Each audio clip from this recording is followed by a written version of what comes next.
Hola, buenos días. Bueno, bienvenidos todos a nuestra magnífica Plaza de Graus. Presidente Javier Lambán, bienvenido y muchas gracias por estar aquí en unos momentos tan complicados, donde la gestión verdaderamente es muy complicada. Gracias por haber hecho el esfuerzo de acercarte a Graus, a la Ribagorza, y sobre todo pues gracias por el mensaje que se está lanzando estos días. La situación en Aragón pues es realmente complicada, pero también es cierto que no todo el territorio está en la misma situación. Hay territorios en los que estamos un poquito mejor, podemos estar un poquito más tranquilos y podemos recibir a todos estos turistas que suelen venir, que esperamos que vengan para poder seguir viviendo y manteniendo nuestro territorio. Sin más, gracias y le cedo la palabra. Muchas gracias, querida alcaldesa. Buenos días por invitarnos a tu pueblo. Gracias a todos ustedes por atender este llamamiento de conferencia de prensa. Yo empezaría por decirles que Aragón se está revelando como una marca muy potente y que dentro de Aragón los Pirineos están demostrando también una fortaleza envidiable. A pesar del bombardeo de noticias no siempre ciertas que está cayendo sobre nosotros, provenientes de diversos lugares, lo cierto es que poco a poco se va poniendo de manifiesto que la realidad de Aragón no es exactamente la que algunos ven desde fuera, sino bastante distinta. De hecho, el 80% del territorio aragonés está en estado de absoluta normalidad, está en estado de ser perfectamente visitable. Además, dentro de ese 80% del territorio están los lugares más atractivos por su patrimonio natural y por su patrimonio cultural para ser objeto del placer de la visita, del placer del turismo, y eso poco a poco es una realidad que se va abriendo paso. Hoy hemos venido aquí al Pirineo, a la comarca de la Ribagorza, a apoyar a la industria turística de la zona, a apoyar a los vecinos de la zona, a los alcaldes y a los concejales, pero lo mismo podríamos hacer en otras comarcas del Pirineo, lo mismo podríamos hacer en muchas comarcas de la provincia de Zaragoza y, desde luego, exactamente lo mismo podríamos hacer en la provincia de Teruel. Se está poniendo de manifiesto que la hostelería aragonesa, el sector del turismo, es un sector formado por profesionales absolutamente responsables, que están haciendo un esfuerzo de acomodación de sus establecimientos a las exigencias de la pandemia, que yo les agradezco sinceramente en términos de distanciamiento social, en términos de higiene, en términos de cumplir con todas las normas, y se está poniendo de manifiesto que la mayor parte de la población es respetuosa en el seguimiento de todo aquello que nos hará vencer a la epidemia, que nos hará vencer al virus. Me refiero también al mantenimiento de las normas de distanciamiento social, de higiene, de lavarse las manos, en definitiva, de todo aquello que sabemos que si lo hacemos y lo hacemos todos, la eficacia que los poderes públicos a través de la sanidad tratamos de demostrar se multiplicará por 10 o por 20. Yo celebro y agradezco esa responsabilidad, esa seriedad de nuestro sector hostelero, de nuestro sector turístico. Agradezco la responsabilidad y la seriedad de la mayoría de los ciudadanos, de la mayoría de los vecinos, pero como no puede ser de otra forma, sigo haciendo un llamamiento a la responsabilidad y a la seriedad de todos. No hay mejor antídoto del virus que eso, que la responsabilidad individual. No hay mejor antídoto del virus de evitar situaciones como la que con bastante frecuencia nos está deparando el ocio nocturno, uno de los focos claros de emisión del virus. No hay, en definitiva, mejor tratamiento contravírico que la educación, la observancia de las reglas y el compromiso con la salud de uno y con la salud de los demás. Esto lo estamos viendo aquí, lo estamos viendo en mucha parte del territorio aragonés, y gracias a eso y gracias al esfuerzo que desde los sectores sanitarios y sociales se está haciendo, poco a poco vamos a dejar esta pesadilla atrás. Esto es fundamentalmente lo que les quería decir. Se trata de que se tenga claro desde dentro y desde fuera de Aragón que en este momento el problema fundamental lo tenemos en la ciudad de Zaragoza, en una gran ciudad. Les tendría que decir a ustedes también que las cifras de momento van evolucionando de una forma razonablemente positiva, aunque esto lo digo siempre con mucha prevención y poniéndolo entre paréntesis, porque si algo nos está demostrando el virus es que a fuerza de desconocerlo, no solo los políticos sino también los científicos, tiene reacciones y comportamientos absolutamente imprevisibles, pero insisto, en este momento estamos en disposición de decir que la luz al final del túnel empezamos a verla. Esto es fundamentalmente, insisto, lo que les quería decir. Ojalá se abra paso la verdad en todos los ámbitos del país, en todos los ámbitos de España. El hecho de que el ministro de Sanidad esté de vacaciones en Aragón, concretamente en la comarca del Matarraña, demuestra hasta qué punto Aragón sigue siendo un destino turístico absolutamente fiable. Les estoy hablando ni más ni menos que del ministro del ramo, del que más tiene que ver con la gestión de la crisis sanitaria, y esta es una realidad que, insisto, ha de abrirse camino, porque otra cosa sería absolutamente injusta. Y estoy a su disposición, y la alcaldesa igual, para cualquier cuestión o cualquier pregunta que quieran plantear. Yo quería preguntarle, presidente, por... No escucho nada.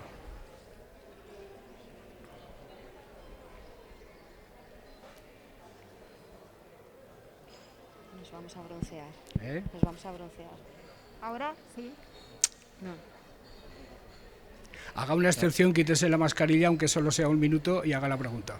Sí. Yo quería preguntarle por la hoja de ruta que tiene el Gobierno para el inicio del curso escolar. La hoja de ruta es sobradamente conocida.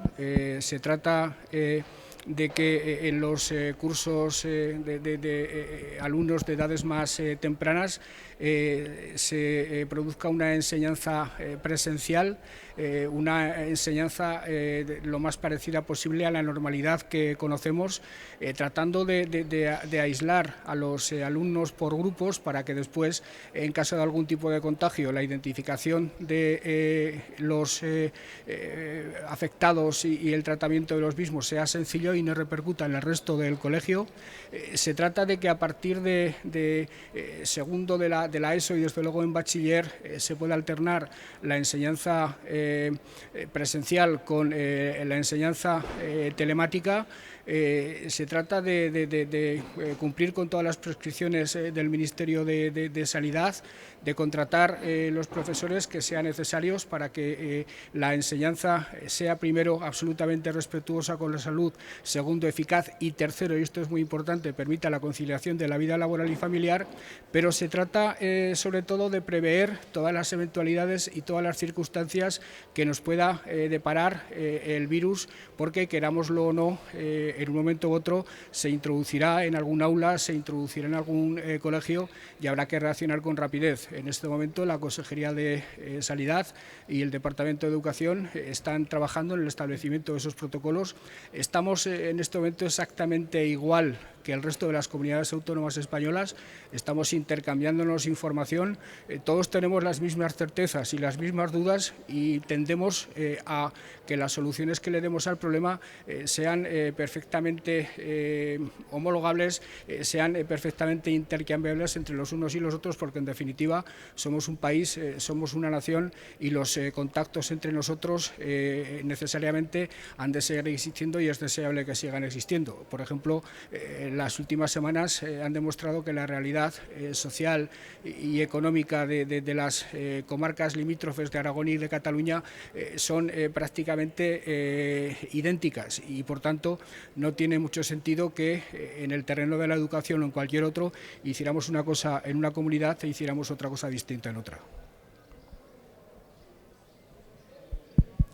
Hola, sí. En la cuestión del inicio del curso escolar, ante las inquietudes que han surgido entre padres y sindicatos, no sé si se van a reunir, si se van a sentar a hablar con ellos un poco por ver cómo comienza ese curso. En realidad el Departamento de Educación lleva semanas, por no decir meses, reuniéndose con todos los actores, con todos los que forman la comunidad educativa, con los padres, con los sindicatos. Esta misma semana hemos tenido alguna reunión. Mañana el consejero de Educación y yo mismo tenemos una reunión con la FAPAR y en los próximos días no vamos a dejar de reunirnos, de trasladar nuestros puntos de vista y de recibir también las aportaciones que se nos quieran hacer por parte de todos los sectores implicados, afectados o que se sientan concernidos por el problema del comienzo del curso, que yo creo que ha de ser prácticamente toda la sociedad aragonesa. En todo caso, permítanme que envíe un mensaje de tranquilidad. Están previstas prácticamente todas las eventualidades, todas las circunstancias que la evolución de la epidemia nos puede deparar. Si yo le dijera a la sociedad aragonesa que les garantizo que no va a ocurrir nada, les estaría mintiendo. Será un inicio de curso problemático y será un desarrollo del curso problemático como lo va a ser toda clase de actividad de nuestro país, y no nos engañemos, no nos llevemos engaño hasta que exista por fin una vacuna. Es decir, hemos de acostumbrarnos a vivir con el virus durante muchos meses, procurando combatirlo, procurando erradicarlo, pero a la vez procurando también que la economía no sufra quebranto ni menoscabo, porque desde luego lo que no nos podríamos permitir es un segundo estado de alarma. Eso sería letal para el país, sería letal para la economía española. Lo tenemos que evitar por todos los medios. Los poderes públicos tenemos mucha responsabilidad, pero permítanme que vuelva a apelar otra vez a la responsabilidad individual de los ciudadanos, a la responsabilidad individual y permítanme que insista en ello también, de las personas jóvenes. Si todos asumimos nuestras obligaciones como ciudadanos, será mucho más fácil erradicar el virus. Insisto otra vez, y permítanme que sea reincidente al máximo, el mejor antídoto contra el virus es la conducta responsable de los ciudadanos. No he terminado. Espera que está. Sí, el tema de los datos de COVID. Parece que estas semanas son mejores esos datos. En primer lugar, ¿cómo los valora? Y en segundo, por esa petición que hizo al Gobierno central de que se dieran los datos en todas las comunidades de forma idéntica, ¿ha tenido ya respuesta por parte del Ministerio? Le he dicho ya esta semana a unos cuantos compañeros suyos que en lo que va de semana los datos son bastante alentadores, bastante esperanzadores, pero lo digo siempre e insisto en ello con mucha prevención, porque a lo mejor ahora le estoy diciendo a usted esto, mañana nos vamos a ver otra vez y resulta que le tengo que decir que hemos tenido un repunte y entonces usted me va a decir que en qué estaba yo pensando hoy. Lo cierto es que en este momento las cosas van claramente a mejor. Crucemos los dedos y esperamos que sigan yendo en esa dirección. Yo he reclamado que la información se homogeneice. Yo creo que todas las comunidades autónomas y el Gobierno deberíamos ponernos de acuerdo en cómo damos los datos, en qué calidad de datos damos. Por ejemplo, Aragón está dando datos de los PCRs que realiza. Somos la comunidad autónoma que más ha crecido en la realización de PCRs. Hay días que realizamos 4.000. Somos la comunidad autónoma que más incremento ha experimentado en cuanto a rastreadores. Tenemos 268 rastreadores que hacen una labor absolutamente fundamental. Estamos poniendo en marcha mecanismos que hasta ahora no ha puesto en marcha ninguna otra comunidad, como es espacios, lugares de aislamiento para las personas que tienen que estar aisladas, que tienen que estar en cuarentena y las condiciones de su domicilio no se lo permite. Es decir, estamos haciendo todo lo que a los expertos se les ocurre y nos recomiendan que hagamos. pero la verdad, la transparencia es un elemento de salud fundamental. Y yo lo que creo que sería recomendable es que todas las comunidades autónomas dijéramos todos los días cuántas pruebas hemos hecho, dijéramos todos los días cuántos positivos tenemos, dijéramos todos los días cuántos asintomáticos, porque hay quien puede dar como cifra solo los sintomáticos. Nosotros damos en la cifra incluidos a los asintomáticos. Por ejemplo, ayer el 70% de los declarados positivos eran asintomáticos, es decir, que si no fuera porque se les ha hecho el PCR, ni sabrían que tenían contraída la enfermedad, que tenían dentro de su cuerpo el virus, el 70%, ni más ni menos. Y creo que para saber todos a qué atenernos, empezando por el propio Gobierno de España, todos tendríamos que explicar todo y tratando de que la información fuera homogénea. Pero más importante que la información homogénea, es importante que a las comunidades autónomas que por competencias estatutarias tenemos que hacernos cargo de la gestión sanitaria, cosa que hacemos con mucho gusto, se nos den parte de los instrumentos que tenía el Gobierno de España cuando era él el que estaba al frente de la gestión sanitaria. Necesitaríamos instrumentos para poder en un momento declarar el confinamiento de un pueblo, si es que entendíamos que era necesario hacerlo, y que eso no estuviera supeditado a la interpretación de un juez, como viene ocurriendo en unas comunidades autónomas. Se establece una cosa y en otras comunidades autónomas se establece otra. Que, por ejemplo, pudiéramos tomar medidas para prevenir los riesgos del ocio nocturno. Aquí en Aragón, como ustedes saben, hemos tomado medidas en ese sentido que los jueces han considerado que no eran apropiadas, cuando en otras comunidades autónomas sí que son aceptadas, y cuando en toda Europa se está señalando a España como un país que tiene el problema que tiene, entre otras cosas, por el ocio nocturno. Y todo eso se trataría de que el Gobierno de España lo considerara como una iniciativa legislativa, modificara la Ley de Salud de los años 80 y nos diera a las comunidades autónomas esos instrumentos, a todas las comunidades autónomas, para poder actuar con más rapidez, ahora que sabemos más o menos lo que tenemos que hacer, pero a veces no tenemos lo que tenía el Gobierno de España cuando estaba el estado de alarma. Nosotros no tenemos a la Guardia Civil, no tenemos a la Policía Nacional, no tenemos policías locales, es decir, que la labor es más difícil y por tanto necesitamos algún tipo de instrumento para realizarla con eficiencia y con eficacia.